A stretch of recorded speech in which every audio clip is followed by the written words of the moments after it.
Hello everyone and welcome back for another Simon Hurley Create video. Today we're going to be building a scene with a background stamp. And so today we're using some newer products. This is the Egg Hunt background. It is a peel apart. I love that Simon Hurley Create has those. So that means you've got these little pieces that can come apart and you can use them separately or you can use them together for the one big background. We're also going to be using the Hoppy Easter stamp set. That is new as well. I have a piece of Simon Hurley Create stark white cardstock that I have trimmed down to 4 inches by 5 1/4, so it's a little bit smaller than an A2 size card. And I'm going to put this into my MISTI.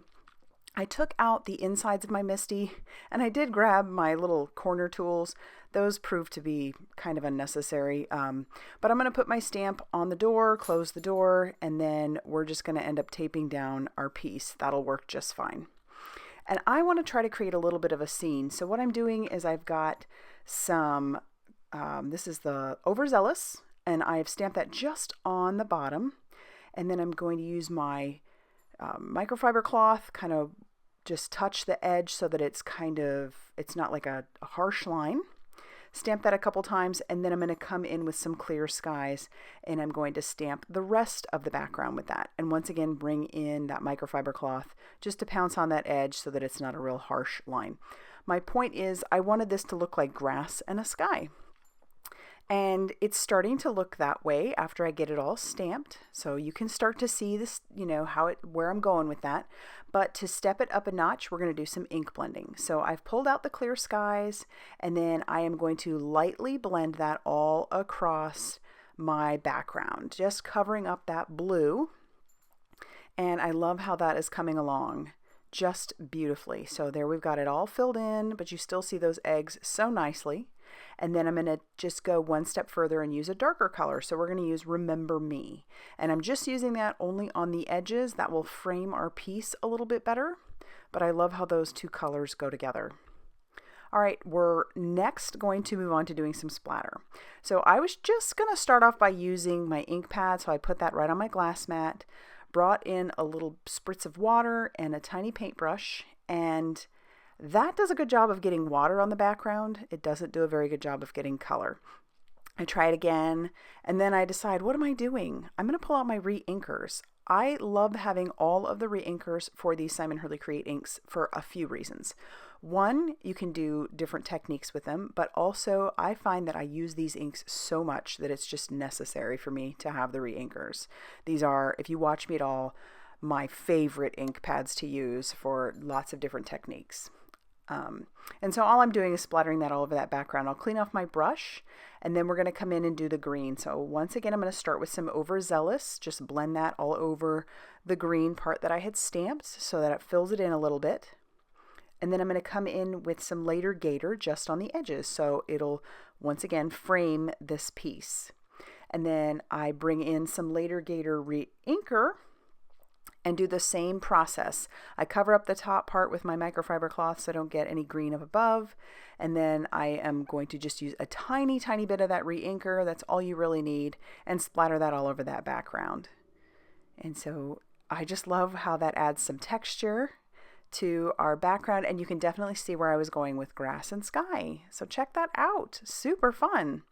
All right, now we have to stamp our images and our sentiment. So I've grabbed out the Happy Spring and then our adorable bunny who looks like he's jumping in the air. And I'm going to ink those up with some Blackout ink by Ink on 3. Just stamp that down right onto some more of that stark white cardstock. And then we're going to color this with another re-inker. So another fun technique with re-inkers.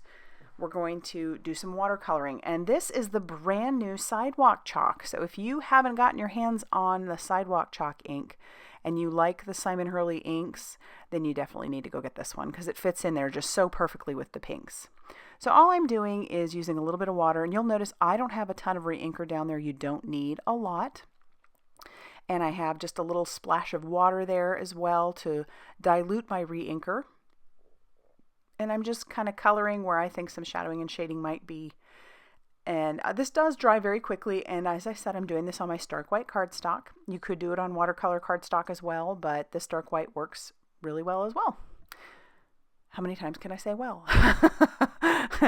Anyway, all right, so just finishing up that coloring, And then we're going to cut down our sentiment and our little bunny. So I'm going to bring in my guillotine trimmer to make sure that I have a nice straight line for my happy spring.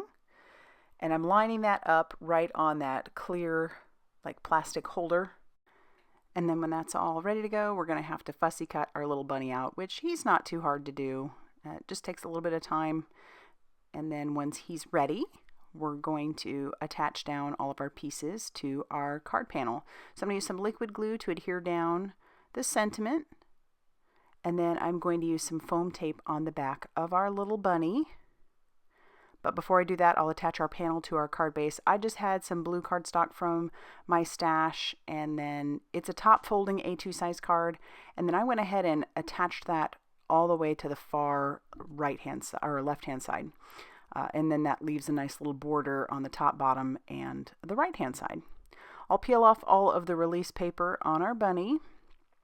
I thought about putting an action wobbler behind him, but I recently just did an action wobbler. So I chose just to use some foam tape, but an action wobbler would be really cute with this little guy, don't you think? Oh my goodness. So yeah, once I get all that off of there, I'm just going to pop him up there like he's hopping. And then that's going to finish off our card for today. So if you liked this video, I would love it if you hit the like button and consider subscribing if you haven't already done so. And as always, thank you so much for stopping by, and I will see you very soon in another video. Bye, everybody.